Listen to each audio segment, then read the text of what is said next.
میلاد النبی صلی اللہ علیہ وآلہ وسلم، اس کی اصل حضور صلی اللہ علیہ وآلہ وسلم سے بھی ثابت.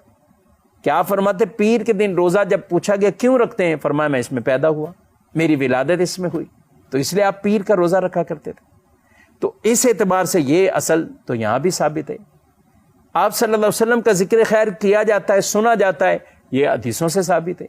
نبی کریم علیہ السلام نے خود اپنا شرف بھی بیان کیا. اللہ نے جو آپ کو نوازا وہ چیزیں بھی آپ نے صحابہ کے سامنے رکھی، اپنے شرف نسب کو بھی آپ نے بیان فرمایا، اور صحابہ کرام علیہ مردوان بھی حضور صلی اللہ علیہ وسلم کی شان بیان کرتے. تو اصل تو موجود ہے.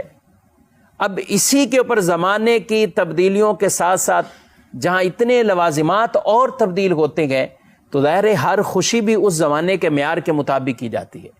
کسی ملک کا اپنا سالانہ جشن ہو تو پورے ملک کو سجایا جاتا ہے، یا خاص عمارتوں کو سجایا جاتا ہے، سجاوٹ کی جاتی ہے. کیا وجہ؟ کیونکہ اسی چیز سے آج کل خوشی کا اظہار ہوتا ہے. تو جب اس طرح کی خوشیوں میں اس طرح کے اہتمام کرنے سے کوئی منع نہیں کرتا، تو پھر رسول اللہ صلی اللہ علیہ وسلم کی آمد کی خوشی میں اگر کوئی اس طرح کا اہتمام کرتا ہے تو اس سے کیوں منع کیا جائے گا؟ عمل خیر ہے، عمل کی اصل بھی ثابت ہے. اب کیا جا رہا ہے تو بدعت حسنہ کے درجے پر آئے گا. اب بدعت حسنہ کے یعنی یہ ایسا کام نہیں جو خلاف شریعت ہو، یہ ایسا کام نہیں جو کسی سنت کے خلاف ہو، یہ ایسا کام نہیں جو کسی حدیث کے خلاف ہو، تو اس لیے بدعت حسنہ کے درجے میں آئے گا. آج مدارس کے اندر ختم بخاری بڑے اہتمام سے کیا جاتا ہے. ذرا بتا دیجئے کہ ختم بخاری کا جشن یہ کس حدیث سے ثابت ہے، اور کون کیا حدیث اس کے لیے بیان کرے گا؟ کیونکہ امام بخاری خود آپ تابعین کے بعد کے دوار کے ہیں.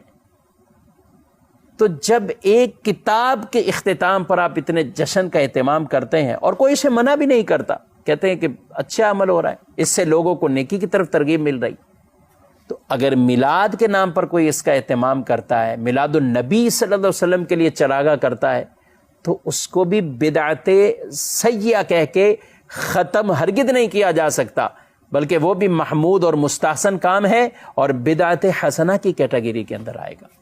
اس پہ اگر اور بھی گفتگو کرے تو ناظرین اکرام بہت سی ایسی مثالیں دینی طور پر بھی ہیں اور دنیاوی طور پر بھی ہیں.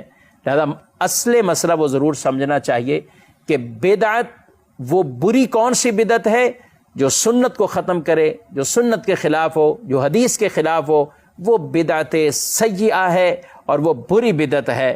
خطبہ عربی زبان کے اندر ہے.